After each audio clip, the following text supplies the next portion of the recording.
ओम ह्रीं श्रीं क्रीं समलेश्वरी माँ कालिकाय नमः। ओम क्रीं ह्रीं श्रीं माँ नमस्कार कालिकाय स्वामीजी। नमः। हाँ? हम्म? स्वामीजी स्वामीजी कौन है स्वामीजी कौन बाहर ठिया होई पळेई जाउछंती?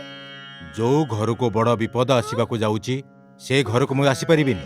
आपण कौन कहउछंती स्वामीजी? कुहंतु काहा ऊपर विपद आसुछि? ए घर मालिक उपर विपद आसवाक जाऊँगी। बाप रे। तार प्राण उपर बहुत बड़ संकट आसवाक जाऊँगी। आपण ए कौन कहउछंती स्वामीजी? आपण को ही तांको बंचेबा हेबो स्वामीजी। सेथिरु रक्षा पाइबा पई तुम घरे पूजा करने को पड़िबो। जदि से पूजा तमे करिबो ताहाले तुम पति 100 वर्ष बंचिबो, सब विपद टळी जिवो।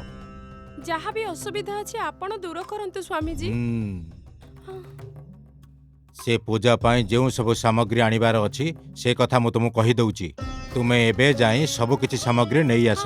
सब नै के आसीबी स्वामीजी। जेते जल्दी आमे ए पूजा सारी दबा सेते जल्दी तुम पतिर सब समस्या समाधान हो जिवो। ओम तो ठीक अछि स्वामीजी। एबे ही पूजा करिकी मो स्वामी को विपदरु बंचंतु स्वामीजी। भीतर को आसंतु स्वामीजी, आसंतु। एमिति कर तुमे प्रथमे जाई गाधेई पड़, तापरे ए समस्त सामग्री नहीं आसीबो दुकान रु। ठीक अछि स्वामीजी। ओम ओम क्रीं ह्रीं श्रीं। स्वामीजी हम्म एही नियंतु। हम्म।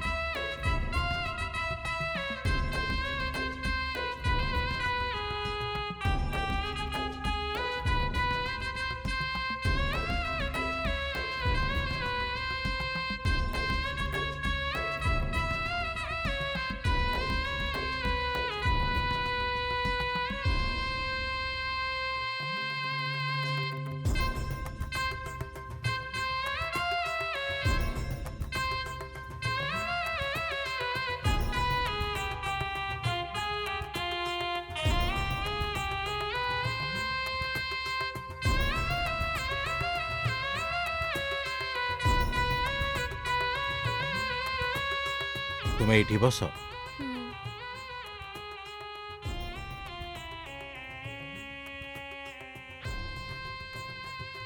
तुम मंगलसूत्र बाहर करी एठी रखी दियो। हम्म।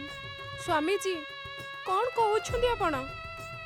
जदि तुमे तुम पतिंकर सब किछि समस्या समाधान चाहुच ताहाले मंगलसूत्र बाहर करी थाली रे रखी दियो, सब ठीक हे जिवो। ठीक अछि स्वामीजी। हम्म हम्म हम्म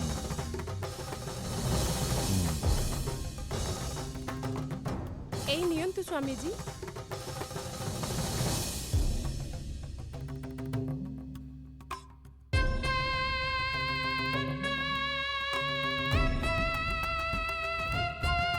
ओम ह्रीं श्रीं क्लीं ओम ह्रीं श्रीं चामुंडेश्वरी। ओम हम्म हम्म। एबे तुमे आखि बंद करी भलो भाबरे प्रार्थना कर। हम्म, ओम क्रीं ह्रीं श्रीं चामुंडेश्वरी।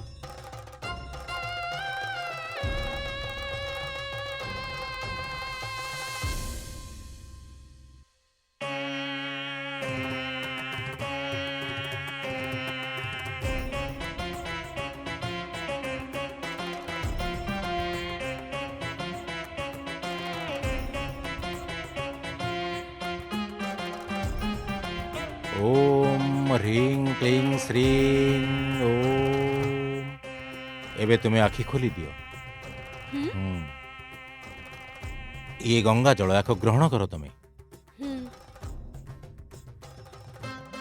ओम ह्रीं क्लीं श्रीं ओम।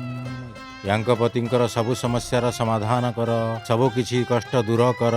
ओम चामुंडेश यांक घरर समस्त कष्ट दूर कर मा। ओम चामुंडे ह्रीं क्लीं ୟାକୁ ଭଲ ଭାବରେ ଶୋଇ ଦିଅ। ହୁଁ, ହୁଁ। ମୁଦି, ଚୁଡ଼ି, ବେକର ହାର, କାନ ଫୁଲ। ହୁଁ।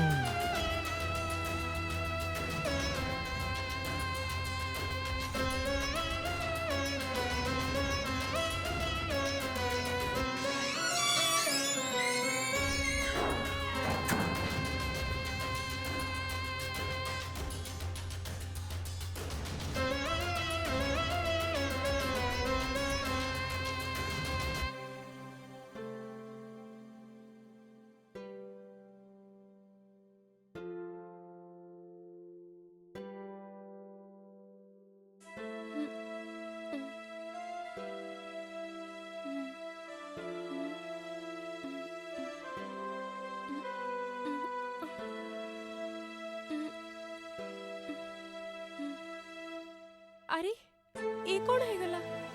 ହୁଁ? କ'ଣ ହେଇଗଲା ମୋର? ହୁଁ? ଆରେ ମୋର ଗହଣା କୁଆଡ଼େ ଗଲା? ସେ ସ୍ୱାମୀଜୀ ସେ ହିଁ କିଛି କରିଛନ୍ତି। ହେ ଭଗବାନ, ମୁଁ କ'ଣ କରିବି? ସେ ମୋତେ ବର୍ବାଦ କରିଦେଲା। ସେ ପଚାରିବେ ତ ମୁଁ କ'ଣ କହିବି?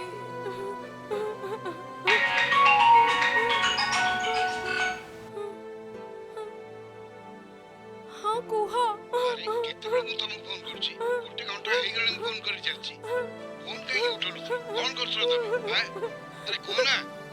ଆରେ କାହିଁ କାନ୍ଦୁଛ ତମେ? କଣ ହେଇଛି ତମର?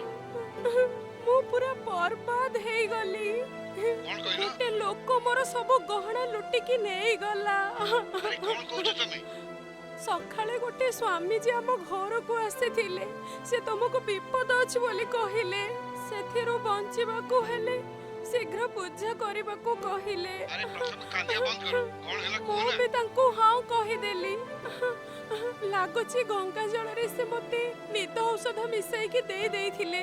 ତା ପରଠୁ ମୋର କ'ଣ ହେଇଛି ମୋର କିଛି ବି ମନେ ନାହିଁ। ଆରେ ସେ ଲୋକଟା ମୋତେ ବର୍ବାଦ କରିଦେଲା। ହେ ଭଗବାନ, ଠିକ ଅଛି ମୋ କଥା ଶୁଣ। ତମେ କାନ୍ଦନି, ମୁଁ ଏବେ ଘରକୁ ଫେରୁଛି। ମୁଁ ଆସିଲା ପରେ ଆମେ ଦୁଇ ଜଣ ପୋଲିସ ଷ୍ଟେସନରେ କମ୍ପ୍ଲେନ କରିବାକୁ ଯିବା। ତମେ ଜଲ୍ଦି ଆସି ଯାଅ ନା। ହଁ ମୁଁ ଏବେ ଆସୁଛି।